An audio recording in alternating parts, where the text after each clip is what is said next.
Today we will continue chapter 1 of geography for class 10th and chapter name is resources and development. In the last video we have discussed about Indian major soil types through map, and today we will discuss soil erosion and soil conservation. Let's start. Soil erosion को हम definition से start कर देंगे. The denudation of the soil cover and subsequent washing down of soil is known as soil erosion. तो जैसा कि पता है, जैसे ही मृदा का ऊपरी हिस्सा बह जाता है तो बहने के साथ ही क्या होता है, सॉइल इरोजन होता है, यानी कि मृदा का अपरदन होना शुरू हो जाता है. अब इसके रीज़न क्या क्या हैं, अगर हम लोग रिकॉल करें तो मैंने एक आपका लैंड डिनुडेशन के ऊपर ही एक क्वेश्चन करवाया था. तो लैंड डिनुडेशन को जो रीज़न होंगे वही सॉइल इरोजन के भी रीजंस होंगे. तो अगर हमें वहाँ लर्न है तो हम उन्हें सॉइल इरोजन में भी पुट कर सकते हैं. तो फर्स्ट है overgrazing. Overgrazing occurs when plant are exported to intensive grazing for extended period of time और विदाउट सफिशिएंट रिकवरी पीरियड. तो ओवरग्रेजिंग की स्थिति कब पैदा होती है, जब पौधों को अनावश्यक रूप से उसकी चराई हो जाती है, यानी कि जानवरों के द्वारा वो चर लिए जाते हैं और उसके बाद उसे दोबारा से ग्रो अप होने के लिए रिकवरी पीरियड भी नहीं मिलता. तो उस कंडीशन में ओवरग्रेजिंग की सिचुएशन क्रिएट होती है. सेकंड है कंस्ट्रक्शन, यानी कि निर्माण का कार्य होना. Construction production have resulted in large amount of soil erosion, leaving the soil surface with little or no vegetation provide a prime opportunity for soil to be eroded by wind or water. जब भी किसी जगह पे construction होता है, production का काम start होता है, तो वो एरिया जो है सॉइल इरोजन का सबसे मेन पॉइंट बन जाता है. क्यों? क्योंकि सॉइल का जो सरफेस है वहाँ पर उसे बिल्कुल प्लेन छोड़ा जाता है. उसके ऊपर कोई भी वेजिटेशन नहीं होती, उसके ऊपर कोई भी ग्रासलैंड नहीं होते, पास्चर्स नहीं होते, जिसके कारण आराम से वहाँ पर इरोड का काम, यानी कि इरोजन का काम हो सकता है, चाहे वो विंड के द्वारा हो, चाहे वो वाटर के द्वारा हो. तो कंस्ट्रक्शन एक दूसरा रीज़न है सॉइल इरोजन का.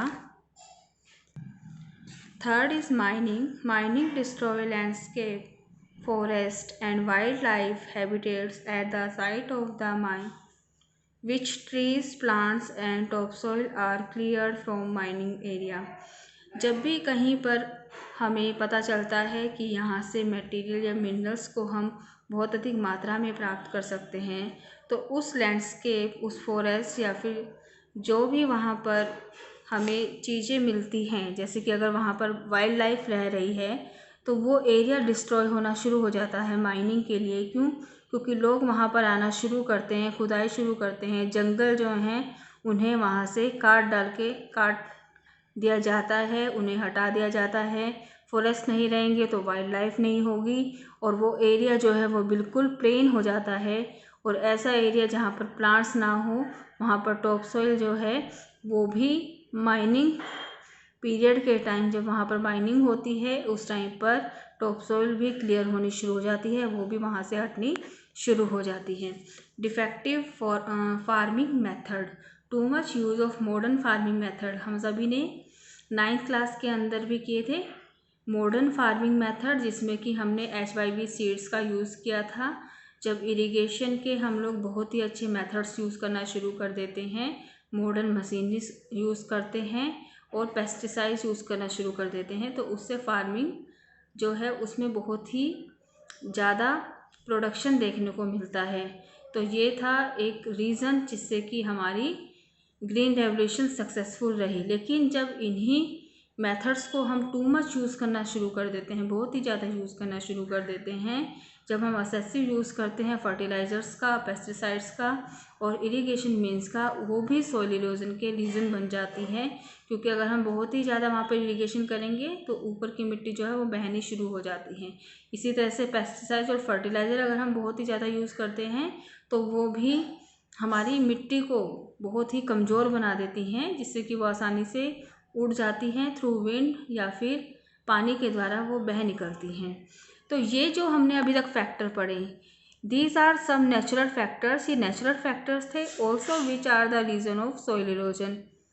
तो ये जो हमने पढ़े थे ये तो थे मैन मेड रीजन्स। अब जो हम फैक्टर्स पढ़ने वाले हैं वो होंगे नेचुरल फैक्टर्स जो कि सॉइल इरोजन के रीज़न रहते हैं। ठीक है, तो आइए देखते हैं नेचुरल फैक्टर्स को भी।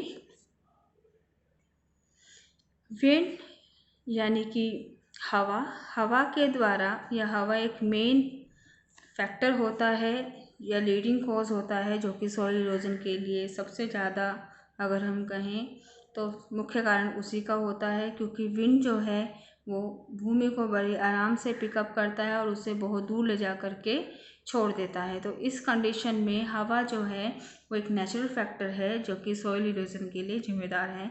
सेकंड है glacier. As glacier spread out over the surface of the land.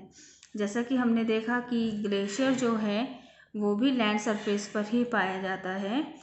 तो जैसे ये क्या काम करता है, ये भी लैंड की शेप को चेंज करने का काम करता है।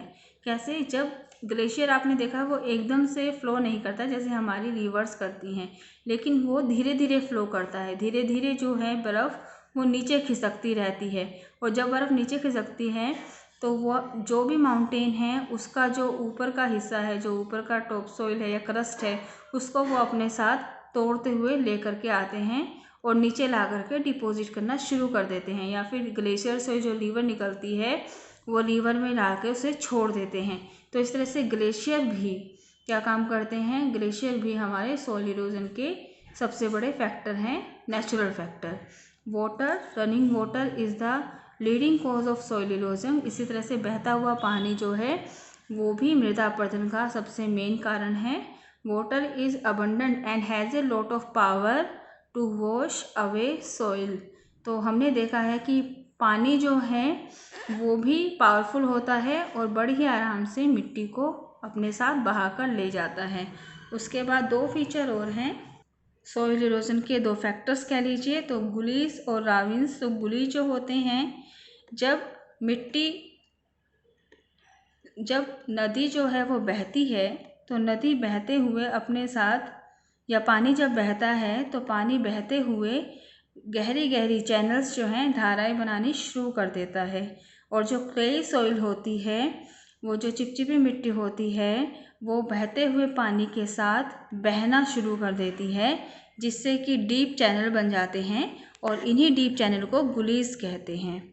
राविन्स क्या होते हैं, जब बहुत ही ज़्यादा इन्हीं गुलीज के अंदर बहुत ही ज़्यादा सेडिमेंट होना शुरू हो जाता है रिवर्स के द्वारा या फिर रनिंग वाटर के द्वारा, तो ये राविन ये गुलीज कन्वर्ट हो जाते हैं राविन्स में। तो गुलीज बनते हैं राविन्स से। जब गुलीज में ही बहुत ज़्यादा सेडिमेंट होना स्टार्ट हो जाता है, यानी कि पानी अपने साथ बहुत सारा मवाद बहा करके ले जाता है, तो उस कंडीशन में राविन जो हैं वो भी पैदा हो जाते हैं, राविन निकलते हैं। तो राविन जो हैं वो वेटलैंड होते हैं, अनफिट फॉर कल्टीवेशन होते हैं। रीज़न वही है, अपर लेयर जो है यानी कि क्रस्ट जो है वो ऑलमोस्ट पानी के साथ बह जाता है, उसके बाद यहाँ पर खेती नहीं हो पाती। चंबल रीजन में राविन के बहुत सारे उदाहरण देखने को मिलते हैं। तो चंबल रीजन में गुलीज और राविन्स आपको नेचुरल रूप से दिखाई देंगे। तो कंजर्वेशन मेथड हम अपनी नेक्स्ट वीडियो में करेंगे। यहाँ तक आपको नोट्स प्रिपेयर करने हैं, और नेक्स्ट वीडियो में हम कंजर्वेशन मेथड के साथ साथ इस चैप्टर के इम्पोर्टेंट क्वेश्चंस को भी देखेंगे। थैंक्स।